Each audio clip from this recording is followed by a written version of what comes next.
Non parametric test. Okay, so non parametric test से क्या मुराद है, लाइक जैसे हमने डिस्कस किया था कि in a parametric test first of all that data must be normally distributed. So अगर डेटा नॉर्मली डिस्ट्रीब्यूटेड है तो हम जो है वो पैरामेट्रिक टेस्ट को अप्लाई करते हैं, और उनके ऑल्टरनेटिव अगर डेटा नॉर्मली डिस्ट्रीब्यूटेड नहीं है तो then we can apply the non parametric test.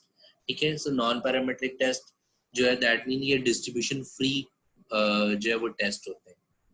So distribution free से क्या मुराद है, mean it could be any probability distribution. It is not compulsory that कि जो डेटा है वो नॉर्मली डिस्ट्रीब्यूटेड होगा, राइट.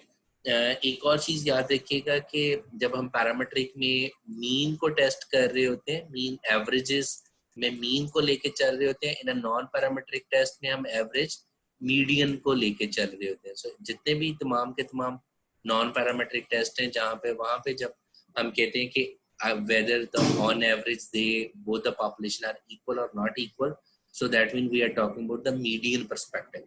जबकि पैरामेट्रिक में हमने देखा था कि हम मीन को इस्तेमाल कर रहे होते थे. ओके, सो फिलहाल जो है वो हम ये देखने जा रहे हैं कि हमारे पास नॉन पैरामेट्रिक टेस्ट कौन सा अवेलेबल है if we want to compare one group with a target value, like what we do in one sample Z test. Okay, Z test as well as in one sample T test. ठीक है जी. So one sample Z test और one sample T test क्या होता था कि हमारे पास एक group होता था, ये मीन एक वेरिएबल होता था और उसके अगेंस्ट हमें एक टारगेट वैल्यू गिवन होती थी, और हम क्या करते थे, हम देखते थे कि हमारे पास वो जो ग्रुप है वो स्पेसिफाइड, यानी कि जो उसकी एवरेज है वो हमारे पास उस स्पेसिफाइड वैल्यू के इक्वल है या नहीं, इक्वल या ग्रेटर या लेस है. सो इसी सिनेरियो के अंदर हमारे पास जो नॉन पैरामेट्रिक टेस्ट है, मीन डेटा अब नॉर्मली डिस्ट्रीब्यूटेड नहीं है, तो हमारे पास जो टेस्ट अवेलेबल है which is called as sign test, और you can say one sign test जो है वो हम अप्लाई कर सकते हैं. सो वन साइन टेस्ट जो है वो अप्लाई करने के लिए जो मैं डेटा इस्तेमाल कर रहा हूँ, जो एग्जाम्पल है that is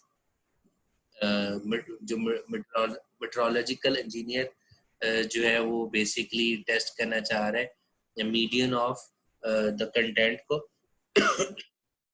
okay ji.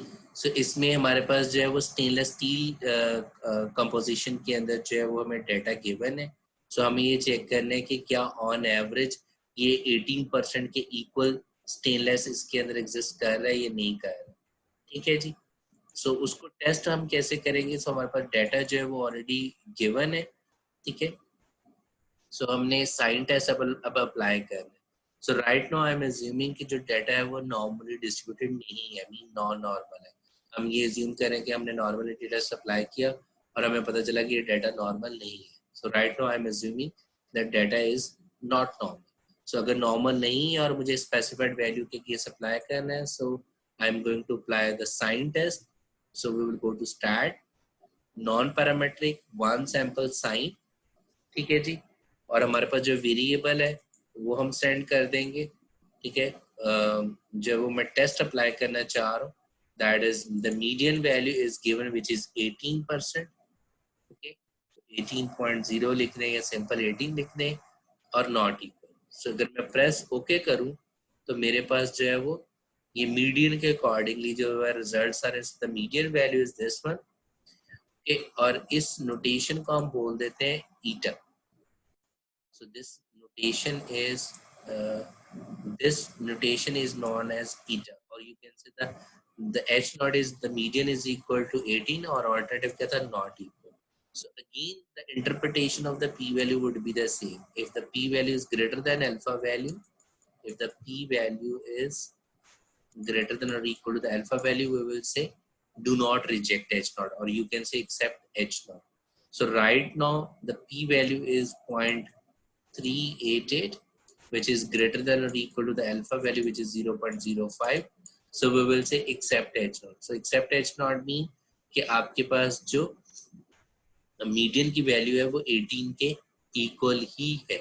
Okay, so this is the sign test जिसके अंदर हम करके आ रहे होते हैं कि हम ये वन सैंपल जी और वन सैंपल टी टेस्ट के अगेंस्ट यूज किया जा रहा होता है. सो बेसिकली जो साइन टेस्ट है that is based on binomial distribution. ठीक है, सो इसमें वो बेसिकली प्रोपोर्शंस कैलकुलेट कर रहे हैं, और you can also see that कि वो बेसिकली कैलकुलेट कर रहा है कि out of total 12 numbers how many numbers are less than 18, how many numbers are exactly equal to 18 and how many numbers are greater than equal. So उसके accordingly वो binomial distribution को इस्तेमाल करते हुए उसका टेस्ट अप्लाई कर रहा है और हमें पी वैल्यू दे रहा है. बहरहाल यहाँ पे जो पी वैल्यू से हमें इंडिकेशन मिल रही है कि on average they are equal to 18. ठीक है, आई होप कि साइन टेस्ट आप लोगों को क्लियर हो. ओके, सो नेक्स्ट हमारे पास क्या है जी, that is the Wilcoxon sign rank test. और विल्कॉक्सन साइन रैक टेस्ट जो है वो नॉन पैरामीट्रिक टेस्ट है. और ये हम कब अप्लाई करते हैं, ये अप्लाई किया जाता है जब हमारे पास पेयर टी टेस्ट की तरह का सिनेरियो बन रहा होता है. ठीक है, मींस पेयर टी टेस्ट से क्या मुराद ले रहे होते थे कि हम कहते थे कि जैसे हमने वहां पे एग्जांपल ली थी रनिंग प्रोग्राम की, कि जब दो सैंपल डिपेंडेंट हो, तो डिपेंडेंसी से क्या मुराद है कि पहले हमने वो सैंपल्स लिए, then we have done something on the factor, and then again after doing something, और ये like जैसे रनिंग प्रोग्राम था या आपके लिए हमने भी पेशेंट्स को मेडिसिन दी और उसके बाद फिर हमने जो है वो डाटा दोबारा लिए टू चेक कि क्या वो मेडिसिन इफेक्टिव है या नहीं है, या जो वो रनिंग प्रोग्राम है वो इफेक्टिव है या नहीं है. So same is the case कि अब अगर डाटा नॉर्मल नहीं है तो हम Wilcoxon sign rank test apply करेंगे. और यहाँ पे जो हमने हमारे पास डाटा है that is a cholesterol level of the patient. ठीक है, 2 days and 4 days after the heart attack. ठीक है जी. सो हम ये देखना चाह रहे हैं कि जो कंडीशन है in 2 days as well as after 4 days क्या वो सेम रहती है या सेम नहीं रहती इंडिविजुअल्स की.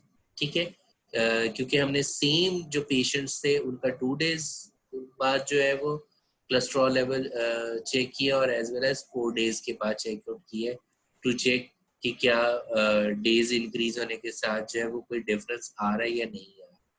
सो अब अगेन मैं अज्यूम क्या कर रहा हूँ कि जो डाटा है वो नॉन नॉर्मल है. ठीक है, so mean we can apply non parametric test. So वो हम कैसे अप्लाई कर सकते हैं, we will go to stat, right, non parametric. So right now हमारे पास जो मिनट ऐप के अंदर है वो वन सैंपल विल्कॉक्सन. ठीक है, इसको हम इस्तेमाल कर सकते हैं to apply the Wilcoxon sign rank test. So one sample Wilcoxon जो है वो हम अप्लाई करेंगे. ओके जी. सो इसमें हमारे पास जो वेरिएबल है दोनों के दोनों वो कौन से हैं, that is this one, right. So we will select the variable and the test median is 0 and we will say not equal. ठीक है जी, press OK. So we will get the results. ठीक है जी. So यहाँ पे वो हमें दोनों basically variables के accordingly दे रहा है. Remember that कि अगर मिनी टैप के जरिए अपने Wilcoxon sign rank test apply करना है, so यहाँ पे हमारे लिए बेटर क्या है कि हम डिफरेंस वाले वेरिएबल को जो है वो इस्तेमाल करें. So ये हमें वो सेपरेट दे रहा है, that is not right. So हमारे पास जो है वो हमें जो है वो डिफरेंस वाले वेरिएबल को अप्लाई करें. That is one sample sign, we will apply the difference variable. ठीक है, सो प्रेस ओके अगर हम करते हैं. So this is right. So right now we are saying is the difference mean 2 days after the heart attack and the 4 days after the heart attack जब हम cholesterol level check करें कि क्या इन दोनों ग्रुप्स के अंदर जो है वो डिफरेंस एग्जिस्ट कर रहा है या नहीं कर रहा है. So again we can use the p value. Okay, so the p value is greater than or equal to the alpha value, so we will say except h naught. So except h naught that mean कि cholesterol level जो है वो after the heart attack in 2 days or after 4 days there is no significant difference. So cholesterol level जो है वो दोनों में जो है वो सेम ही रह रहा है, वो significantly different नहीं आ रहा. सो इफ यू वांट कि क्या वाकई आ रहा है, सो हमें और मजीद सैंपल चाहिए होंगे क्योंकि पी वैल्यू जो है वो काफ़ी छोटी यहाँ पे हमें नज़र आ रही है. सो मे बी पॉसिबल है कि अगर हम और पेशेंट्स का डाटा कलेक्ट करें तो हम जो है वो ज़्यादा एक्यूरेट रिजल्ट्स ले सकते हैं. सो ये याद रखिएगा कि आपकी जो पी वैल्यू है वो अगर बहुत ज़्यादा 0.05 मीन जो आपके प्री डिसाइडेड अल्फा वैल्यू उसके करीब होगी, so then that is also indicating कि हमें might be possible कि अगर हम सैंपल पढ़ाएं तो ये रिजल्ट्स चेंज भी हो सकते हैं. सो बाय द वे यहाँ पे हमें ये इंडिकेट हो रहा है कि आपकी जो p वैल्यू है that is greater than the alpha value, the pre-decided alpha value, so we will say except H0, that mean on average जो 2 डे और 4 डे के दरमियान कोलेस्ट्रॉल लेवल का जो है वो कोई इफेक्ट नहीं आ रहा, मीन कोई फर्क नहीं पड़ रहा। ठीक है जी, कि हमारे पास जो है कि अगर हमने 2 सैंपल टी टेस्ट के अगेंस्ट जो है वो अप्लाई करें, so we have the Mann Whitney test और यू टेस्ट, और you can say the Wilcoxon sign test. So in order to do that, कि हमने अगर विल्कॉक्सन साइन टेस्ट अप्लाई करना है, sorry Mann Whitney test apply करना है, जिसको हम यू टेस्ट भी कहते हैं। सो इसके अंदर जो मैं डेटा ले रहा हूँ that is the highway data, okay, highway path, and the scenario is कि हमारे पास 2 तरह की हाईवे पाथ है। ठीक है जी, और हम जो चेकआउट करना चाह रहे हैं that is the durability of the 2 brand of the paint. So हमने 2 ब्रांड्स लिए और उनको हाईवे के ऊपर इस्तेमाल किया, और हम ये चेक करना चाह रहे हैं कि क्या ऑन एवरेज ब्रांड ए और ब्रांड बी इक्वल है या नहीं है, okay, with respect to their durability. Okay, so again हम क्या करेंगे, हम अज्यूम कर रहे हैं कि आपके पास जो डेटा है वो नॉर्मली डिस्ट्रीब्यूटेड नहीं है, मीन नॉन नॉर्मल डेटा है, so it's a non parametric, right.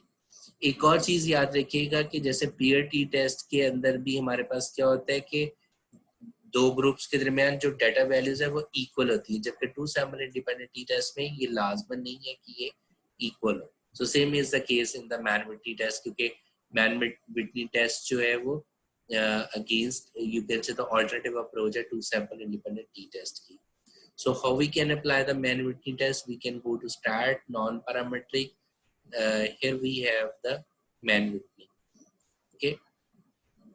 So Mann-Whitney apply करने के लिए, so sample 1 brand A, sample 2 brand B. So confidence level 95 की का मतलब है alpha is 5%, not equal. Mean मैं चेक करना चाह रहा हूँ कि on average भी equal है या not equal है. So you can also apply one tail test as well. So press okay अगर हम करें तो हमारे पास जो आंसर्स आ रहे हैं पी वैल्यू के that is 0.002 which is less than the alpha value, so that mean we will say reject H0, that mean both the brands with respect to the durability are not equal. ठीक है, so one of the brand is on average is better than the another one, so that we can see even from the descriptive analysis के brand B जो है वो with respect to durability ज्यादा है compare to brand ए। ठीक है जी, एक और चीज यहाँ पे देखिएगा कि आपके पास जो है वो 2 तरह की इंफॉर्मेशन दे रहा है, non adjusted for tie and adjusted.